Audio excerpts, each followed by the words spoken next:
Your Next 5 Moves, Master the Art of Business Strategy by Patrick with Greg Dinkin. Author's note: I tell stories that go back more than 30 years and do my best to describe those events accurately.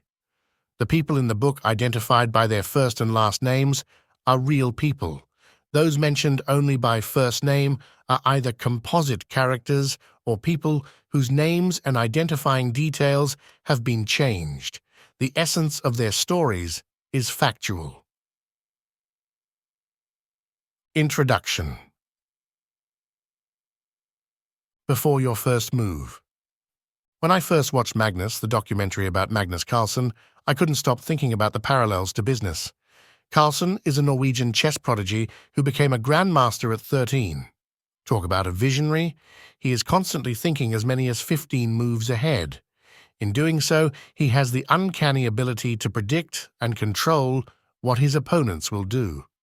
I was also impressed by his meticulous preparation, because Carlsen has played the game in his mind so many times before it actually happens. He is unflappable in the heat of battle. Plus, he has to deal with something founders and CEOs face all the time. He said, "If you want to get to the top, there's always the risk that it will isolate you from other people." After watching Magnus, I continued to think about how much successful entrepreneurs and chess masters have in common. It didn't surprise me when I learned that Tesla and SpaceX founder Elon Musk started playing chess at a young age. He's able to see things more clearly in a way that no one else I know of can understand. His brother Kimball said, "There's a thing in chess where you can see 12 moves ahead if you're a grand master, and in any particular situation, Elon can see things 12 moves ahead." That quote about Musk put everything into perspective. Most people don't think more than 1 or 2 moves ahead. Those people are amateurs and flame out quickly in business. Effective strategy is about making a move and being prepared to launch another series of moves based on how the market or your competition reacts. You must think beyond your first strike to execute an effective strategy. When you start to get really good, you anticipate how others will react and can deploy a series of moves that are nearly impossible to counteract. Though business is a game of thinking several moves ahead, this is not a book about chess. This book is about taking the vision and mindset of a chess master and applying it to business. In fact, you don't even have to know anything about the game. There aren't any specific chess examples in the pages that follow, but there are plenty of examples of successful men and women who think like winning chess players. People who don't think more than 1 move ahead are driven by ego, emotion, and fear. Your top salesman threatens to quit if you don't give him a raise. The emotional amateur responds by saying, "Nobody threatens me," or "We don't need him anyway." The practical strategist, on the other hand, is plotting his next moves. The same approach applies to parenting. Giving kids whatever they demand, whether it's candy, an iPad, or permission to skip piano practice, feels fantastic. They smile and tell you how much they love you. You also know that the alternative, an all-out tantrum during which venom and hatred will be hurled at you, will feel awful.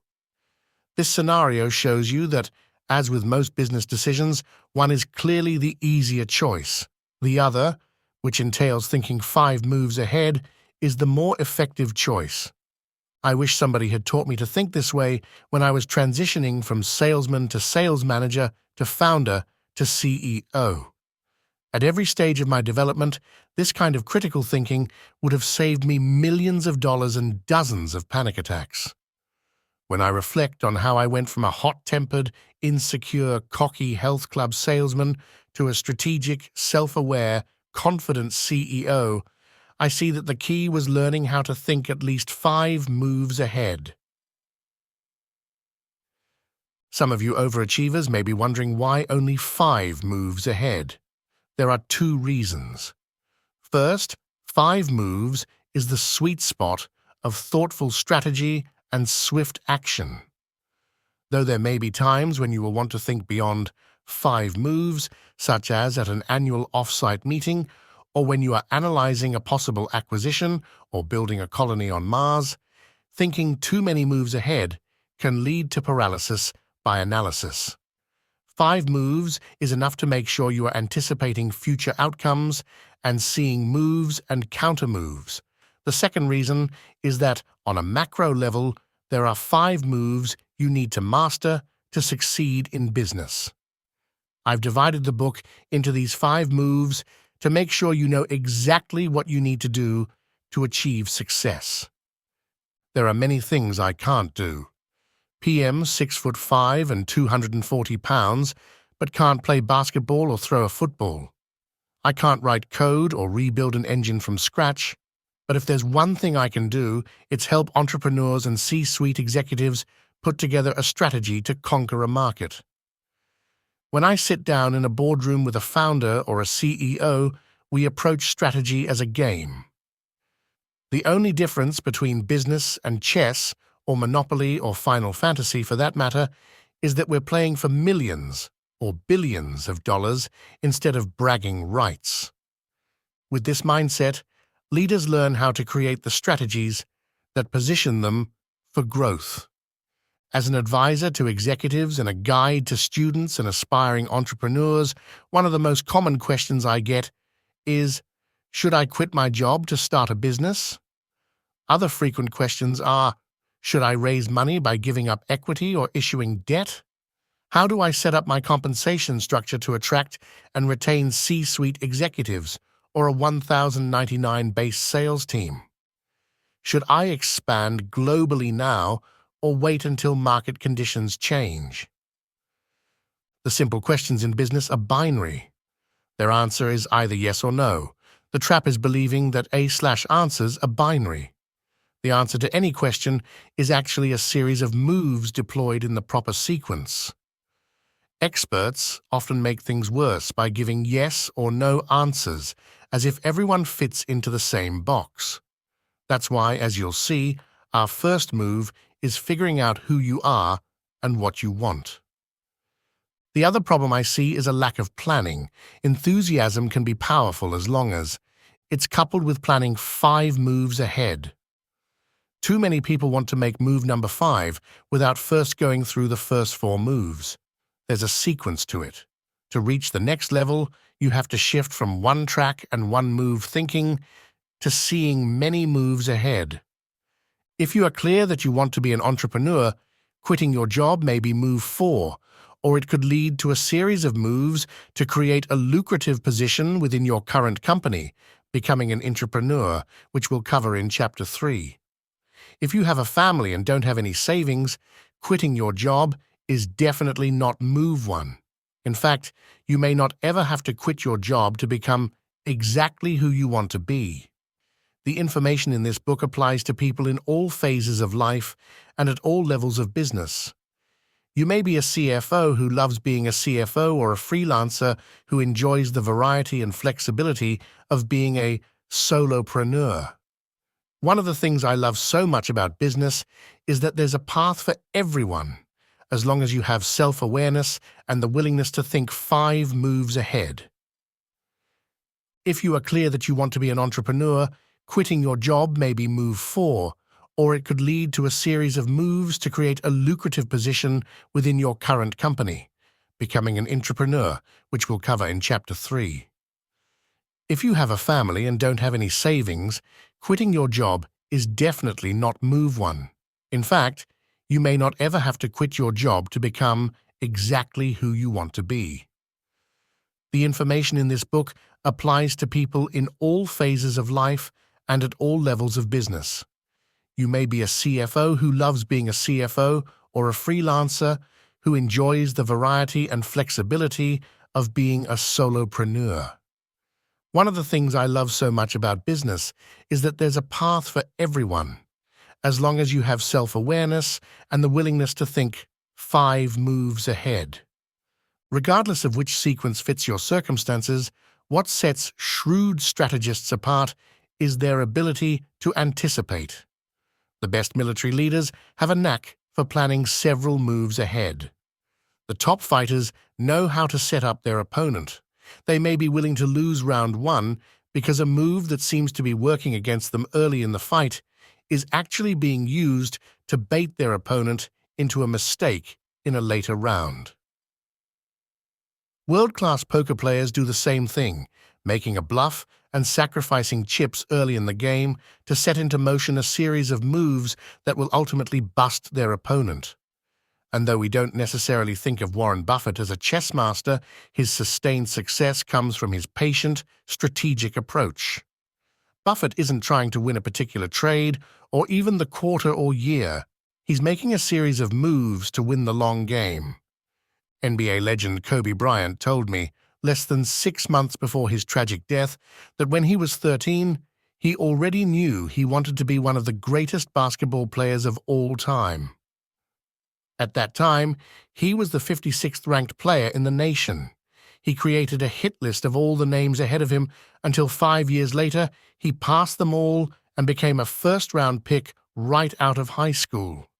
Rumor has it that Michael Jordan used playing for the 1992 U.S. Olympic Dream Team as a way to learn the weaknesses of his teammates and use those weaknesses against them when he returned to the NBA. Both of these players were master strategists who were always thinking at least 5 moves ahead.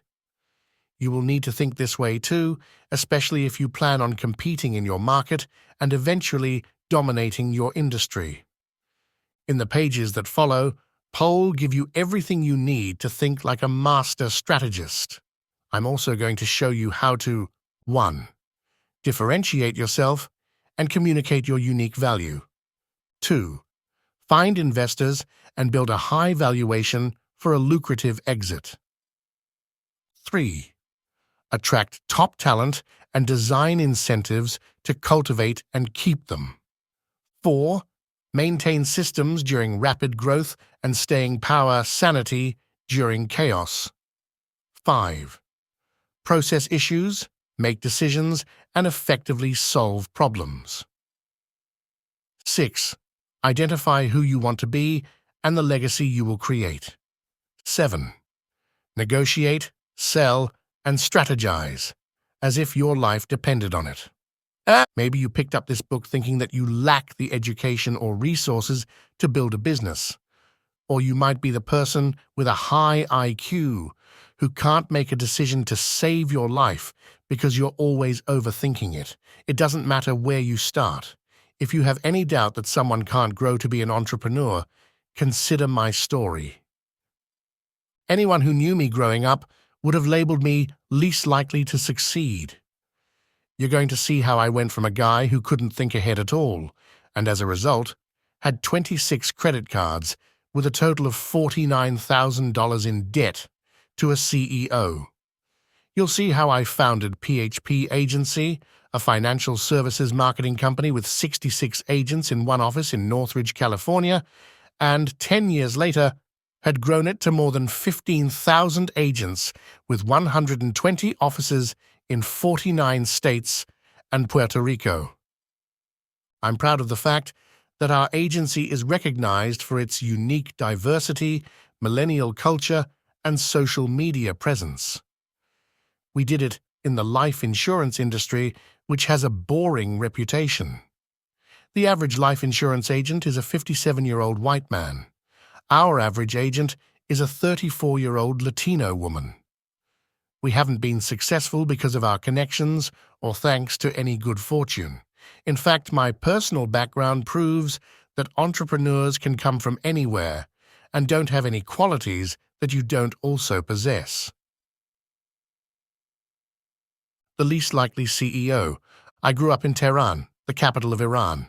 During the Iran-Iraq War in 1987, my family lived with the possibility of an attack at any moment.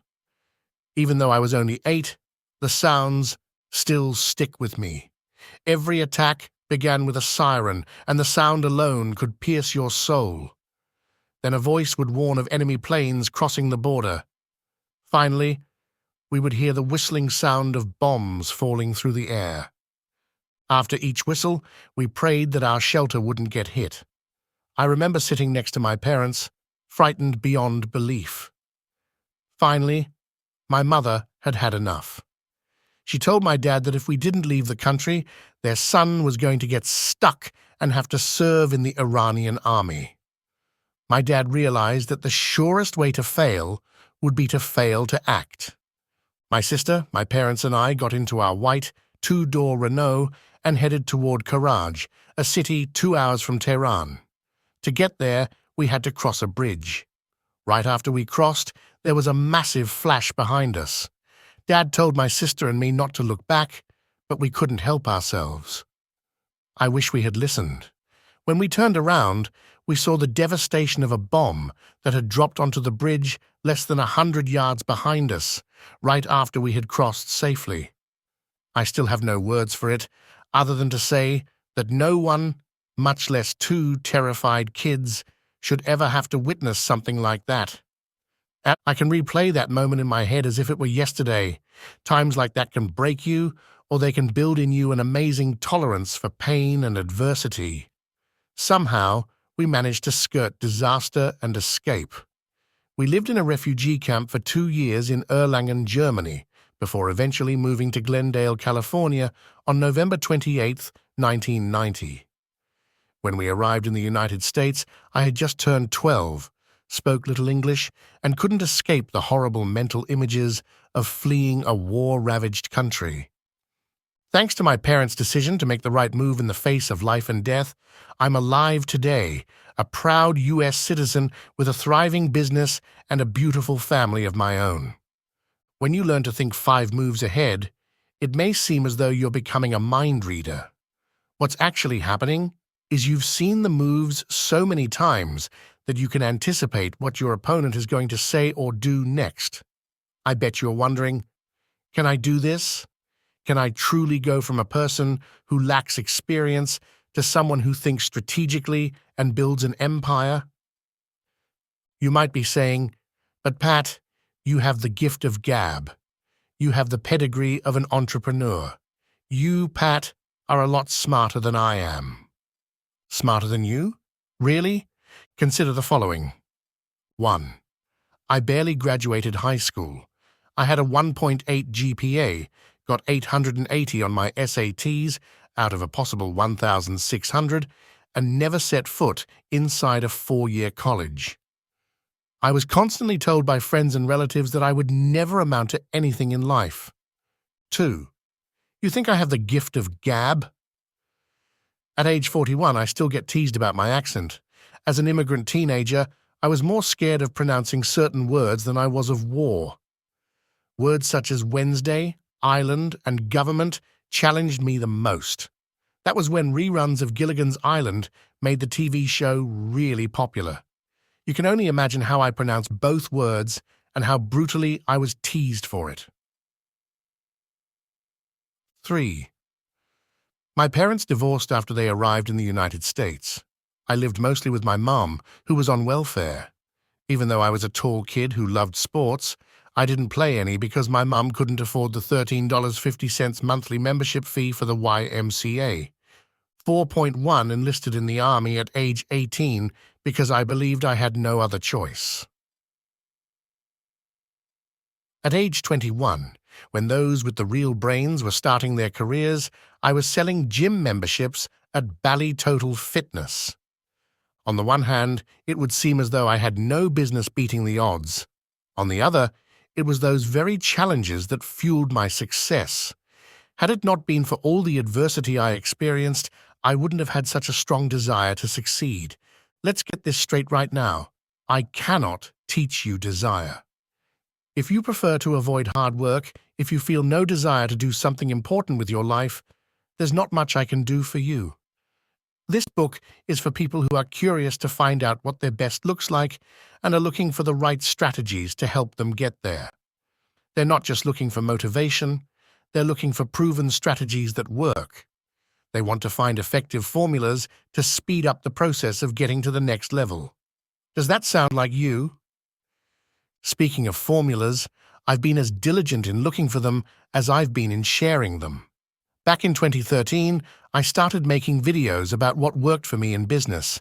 It was just me, my right-hand man, Mario, and a small Canon EOS Rebel T3 camera, which is typically used only for still photography.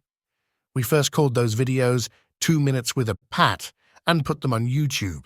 Within a year, we had 60 subscribers and changed the name to Valuetainment. 3 years later, we had 100,000 subscribers and created a reputation for producing useful and practical content. In March 2020, we passed 2 million YouTube subscribers. Along the way, I advised people from all walks of life.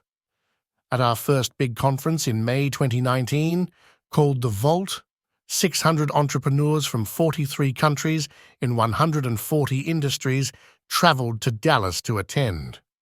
They range from small startups to executives to a CEO running a business with top-line revenue of $500 million. Why did people spend their hard-earned money to fly halfway around the globe to attend that conference? Why all those subscribers?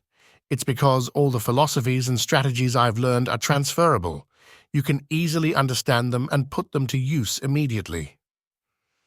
Many of my followers began calling themselves valuetainers and seeing positive results.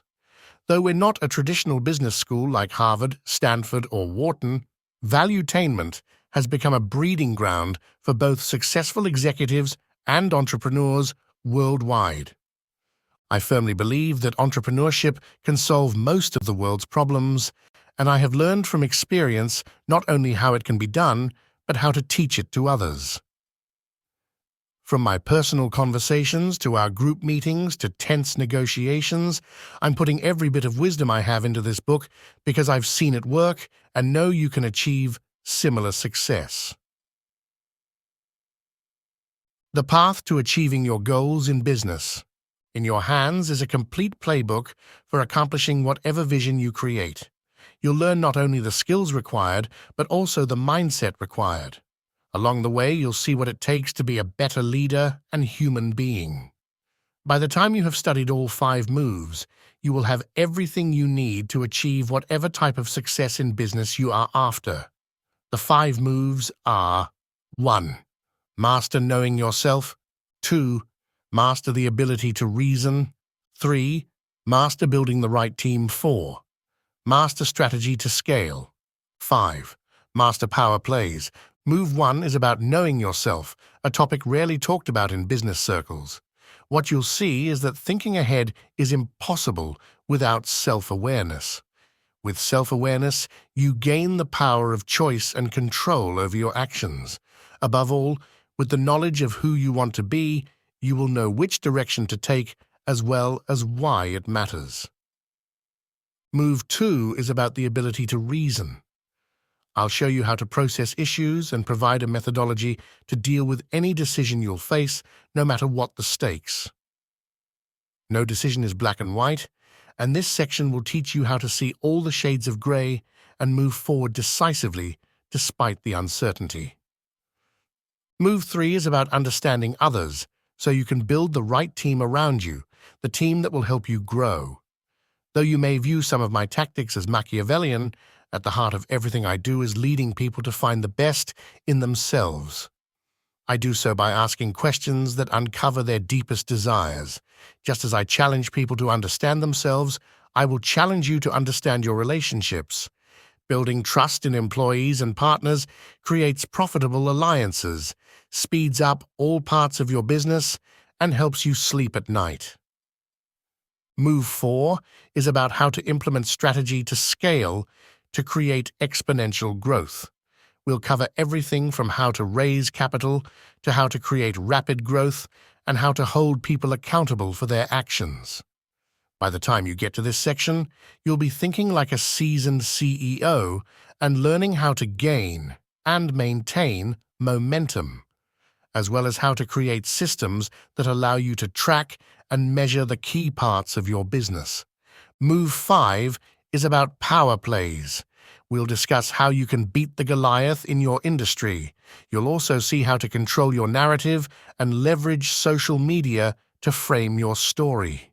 You'll learn about psychology and gain insider secrets from one of the most notorious business organizations in the world, the mob. Yes, the mob, and you'll soon see why.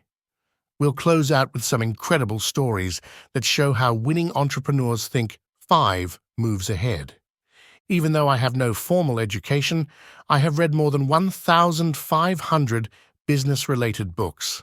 I was, and remain, obsessed with learning. PV squeezed every bit of wisdom out of these readings and applied it to my business. As valuetainment started to take off, I was able to interview many brilliant minds and strategists. It has served and continues to serve a dual purpose. I have been able to improve my own business and life, and, as a byproduct, viewers from all over the globe have benefited from this wisdom. To help you understand how the most successful entrepreneurs and strategists think and operate, I'm going to share their stories. These include people I've interviewed, such as Ray Dalio, Billy Beane, Robert Greene, Kobe Bryant, Patty McCord, and a host of mobsters, including Salvatore Sammy the Bull Gravano. The book also includes people I've studied and admired from afar, such as Steve Jobs, Sheryl Sandberg, and Bill Gates. All of them are fascinating, and their stories will help bring my advice to life. The entire purpose of this book is to enable you, regardless of the position you're currently in, to thrive. By the time you're finished reading, you'll know exactly how to make your next 5 moves. My goal is for you to create a series of aha moments and to teach your brain to process information and strategize in a new way. Imagine the frustration of trying to unlock a safe without the right combination. Then imagine discovering the combination and opening up a vault of business wisdom.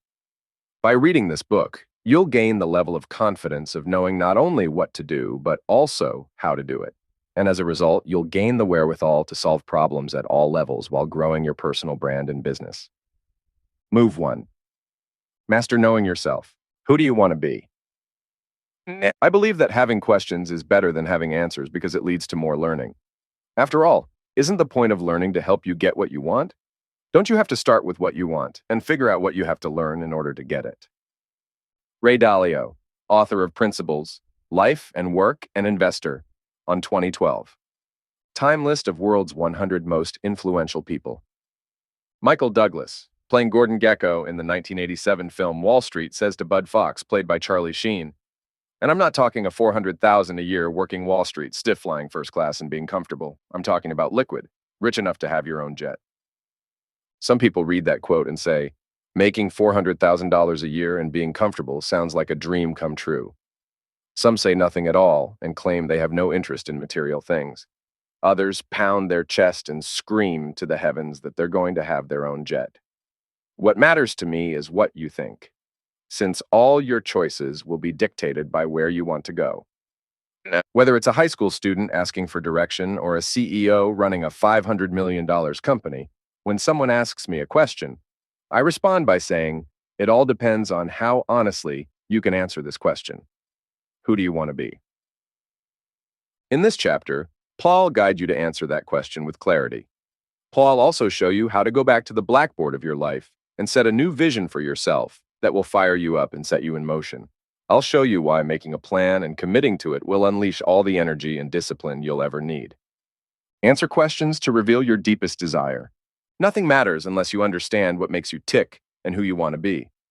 Far too often, consultants and influencers assume that everyone wants the same thing. When I'm speaking to a CEO or a founder, I start by asking questions. Before making any recommendations, I gather as much info as I can about who the person wants to be and what he or she wants out of life. I understand that not everyone knows who he or she wants to be. It's normal not to have all the answers immediately. Remember that this question, and every move in this book, is a process. All the examples I give and stories I tell exist for you. They're meant to get you to reflect and better understand yourself. If you don't have a clear answer at this point in time, you're in the majority. All I ask is that you keep an open mind and keep reading with the goal, in due time, of answering this question. The purpose of this move is to identify what matters to you the most and help put a strategy together that fits your level of commitment and vision. I may influence you to question certain decisions or ways you'll go about fulfilling your vision, but it's up to you to decide to stretch yourself and think bigger. Who do you want to be? As you continue to ask yourself this question, your answer will determine your level of urgency. If you want to build a little mom and pop corner store, you don't have to treat business like war, and you can be laid back in your approach. If you're looking to disrupt an industry, you'd better be armed with the right story, right team, right data, and right strategies. Really take the time to get clear about your story, exactly who you want to be, or you won't be able to soldier on when things get tough. And in business, things always get tough. Make pain your fuel. I could sit here and tell you about the life that you may live one day. Talking about the cars, the jets, and the celebrities you meet all sounds wonderful. But first things first, you're going to have to endure more anguish than you can imagine to get there. Those who can tolerate pain the most, the ones with the most endurance, give themselves the highest chance of winning in business. By the time we've been on our own for a few years, many of us have become cynical. It's an ugly thing, but I've seen it happen too often. We all have big dreams growing up, and we make a lot of plans for ourselves. Then life gets in the way, the plans don't happen the way we thought they would, and we lose faith in our ability to focus on who we want to be.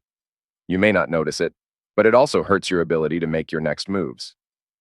We may even start to think, hey, what's the point in saying I'm going to do something big if I'm not going to follow through? Better to just aim low and play it safe.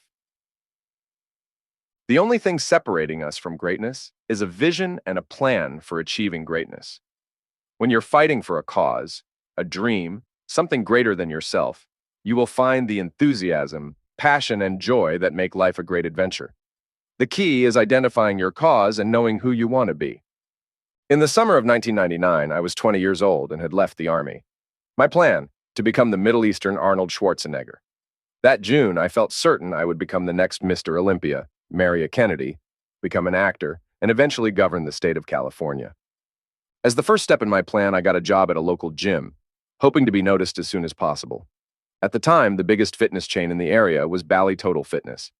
With the help of my sister, I got an offer from a Bally in Culver City. It had to have been the smallest and most antiquated Bally location in the state of California. Despite the less than ideal circumstances, I was promoted and transferred to the largest Bally gym, which happened to be in Hollywood. My plan was working. Because I kept getting better at selling memberships, I was making $3,500 a month.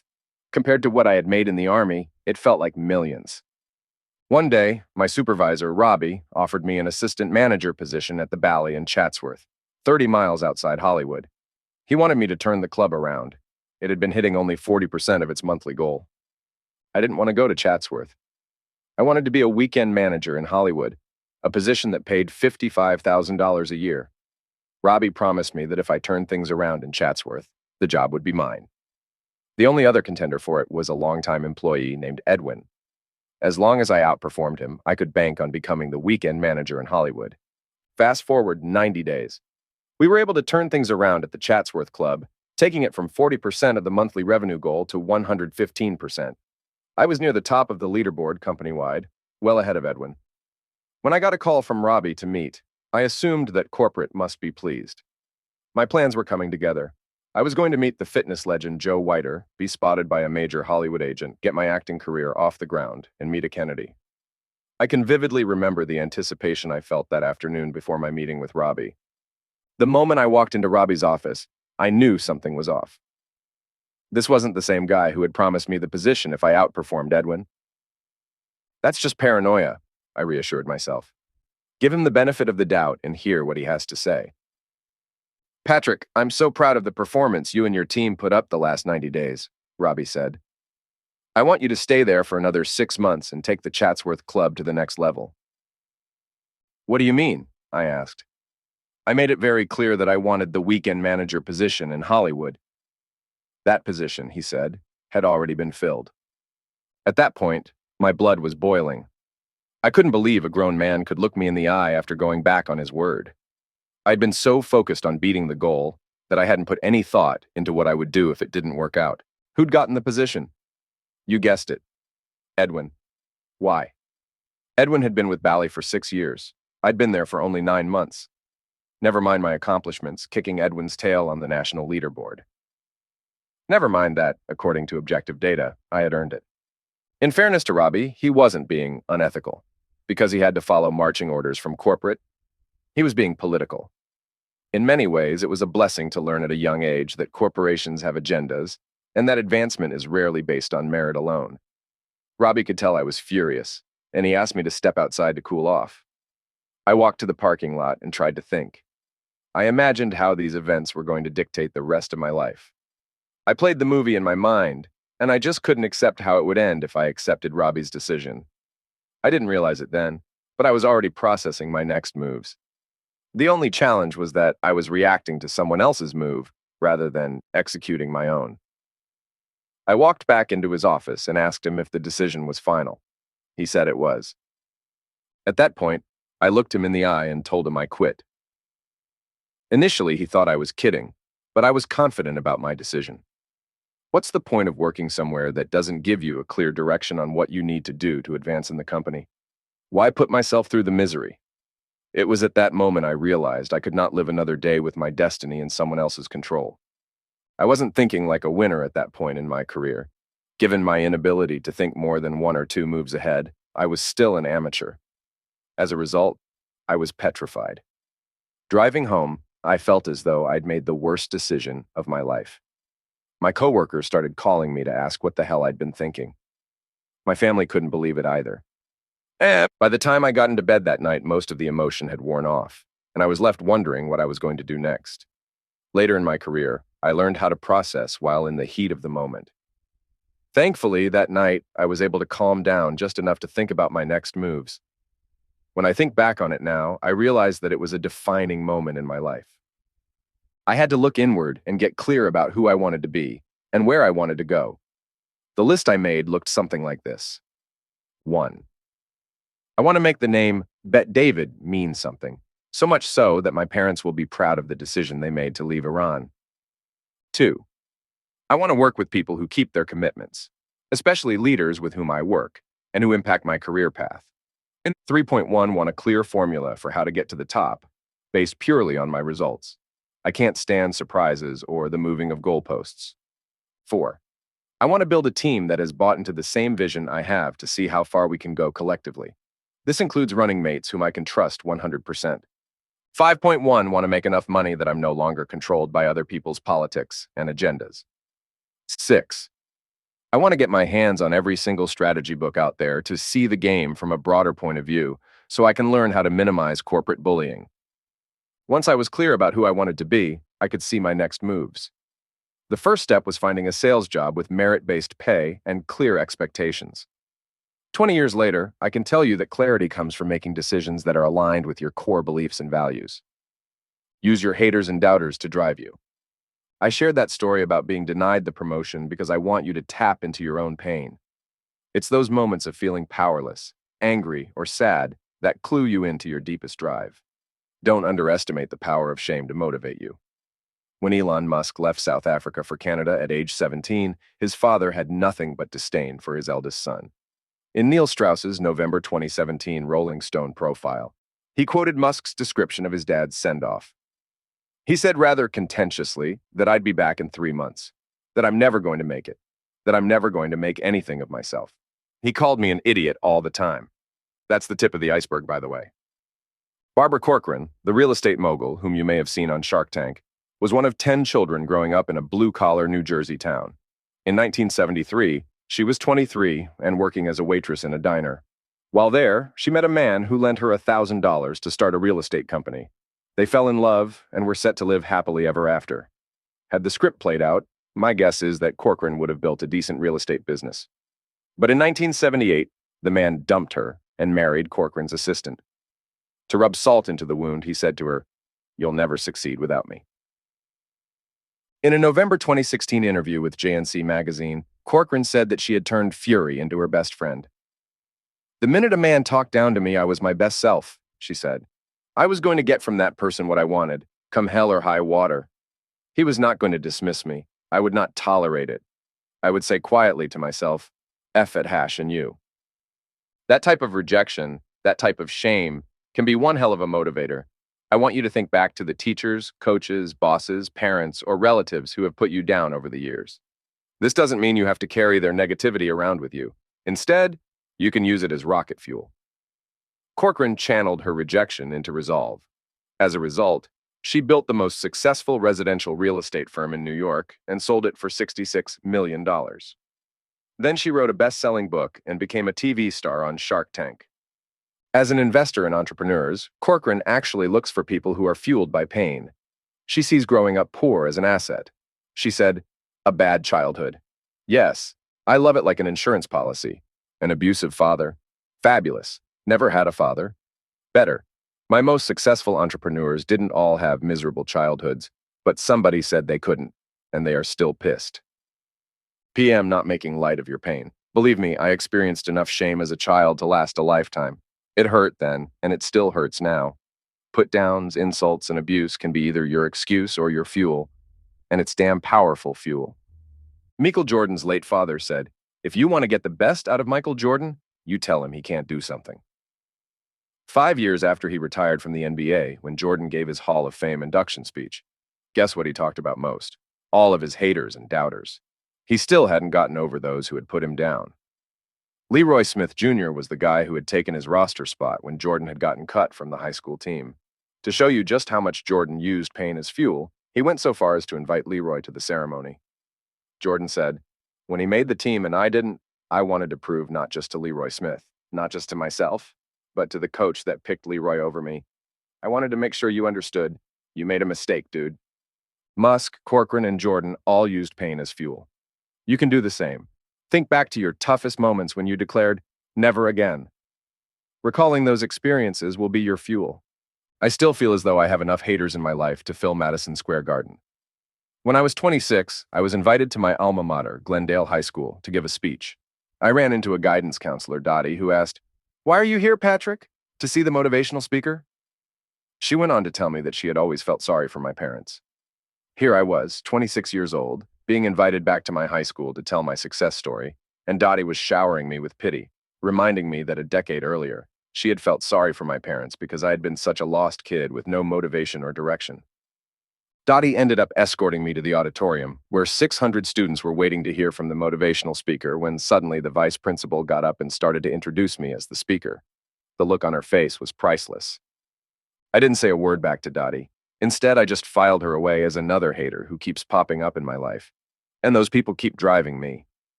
As a matter of fact, I have a list of statements that people have made to me over the years. Most people read positive affirmations to produce confidence in themselves, but I have a completely different set of affirmations by people who doubted me or tried to put me down. Reading and rereading the list creates a level of fire inside me that all the money in the world can't match. Maybe the most important hater in my life was a stranger. When I was 23, my dad had his 13th heart attack. I rushed to Los Angeles County Medical Center, a public hospital. The people there were treating him like dirt. I completely lost it, lashing out, throwing things. "You don't mess with my dad! You crossed the line!"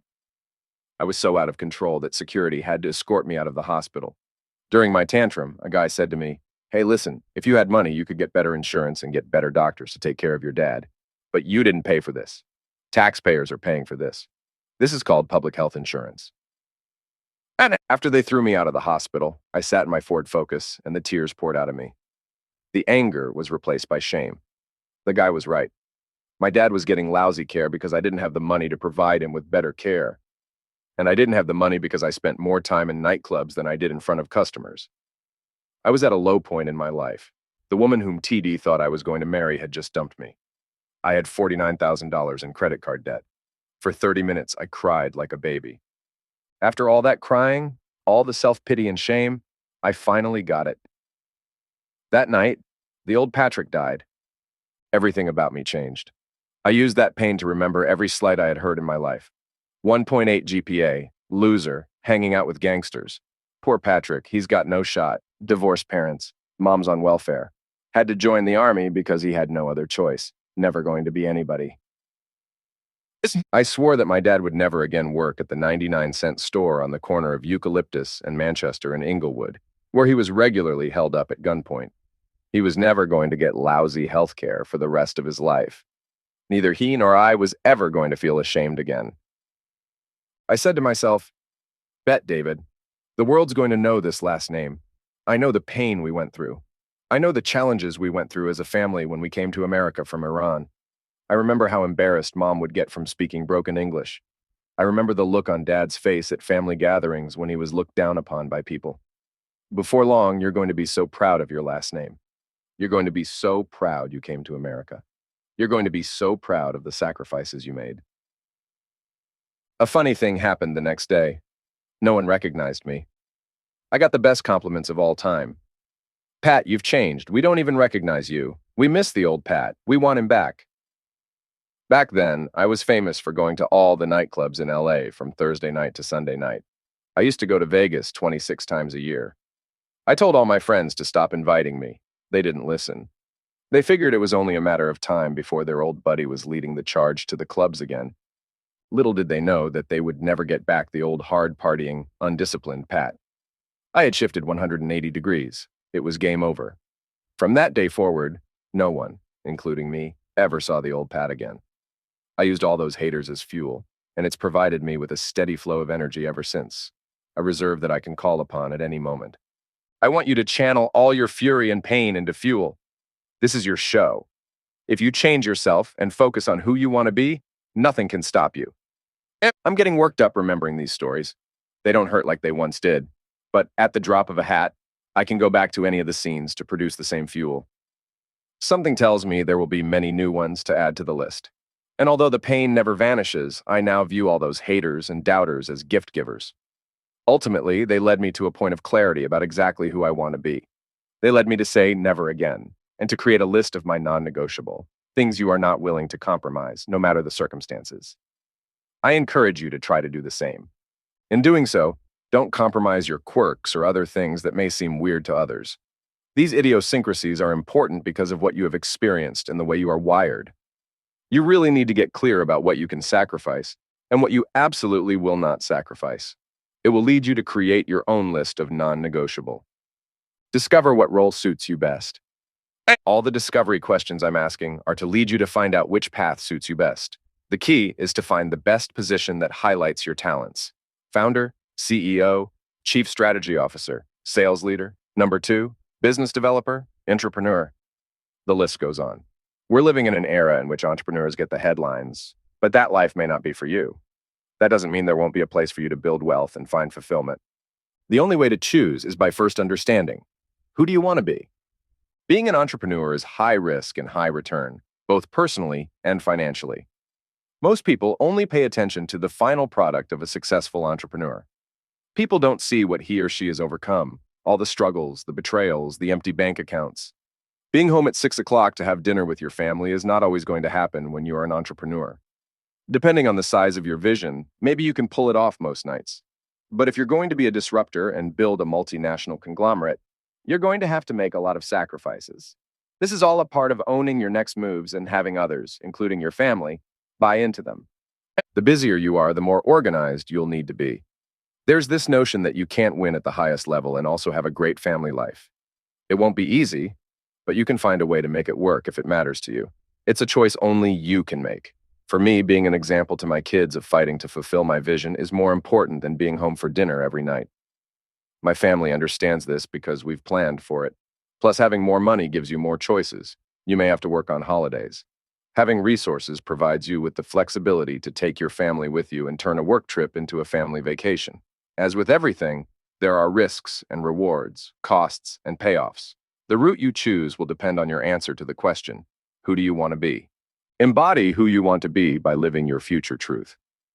How many times have you heard a person say, "When I make it, Paul," or "Once PM successful, Paul"? You hear people say things such as, "When I make my first million," or "Once we move into our own building." I understand the chicken and egg conundrum. You can't build a world-class headquarters or license the slickest software until you have cash flow. What you can do, regardless of your income, is position yourself in the best way possible by making the right moves. A phrase I use all the time is future truth. It means to live in the present as if your future truth has already become a reality.